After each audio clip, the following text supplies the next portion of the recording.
For our customers, their best play per ton is on the river. It's a quiet form of transportation, a significant mover of agricultural goods, and heavily impacted by the weather. Barge traffic on the mighty Mississippi has been facing challenges all autumn. Given day, we'll typically unload 2 barges. We can load 2 as well. Joe Bitter is the general manager at Logistics Park Dubuque. This major hub for imports and exports on the Mississippi River, serving Iowa, Minnesota, Wisconsin, and Illinois, hasn't had to stop the movement of product, but day-to-day operations are being impacted by record low water downstream, especially south of St. Louis. The way the system works is a delicate dance of upstream traffic from as far south as New Orleans and downstream traffic from as far north as the Twin Cities. What comes up the river for us is feed ingredients for animals and then the crop inputs. The fertilizer, the dry fertilizer that's used to grow the crops.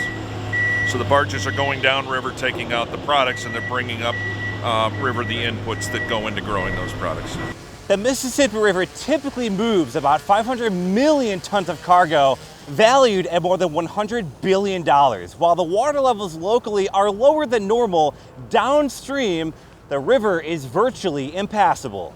Imagine it's like the interstate highway system and something blocks the interstate, only here we don't have off-ramps. Everything has to move through the river.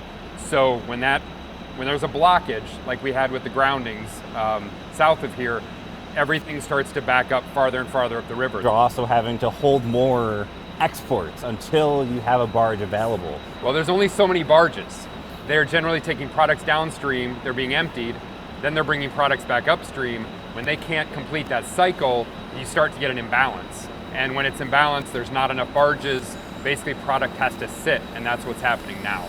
This pile will eventually be reclaimed to go down the river. Keeping product and waiting for shipping prices to fall and availability to increase has its risk to farmers, as the market price in the coming months is unknown. So this is a loaded barge.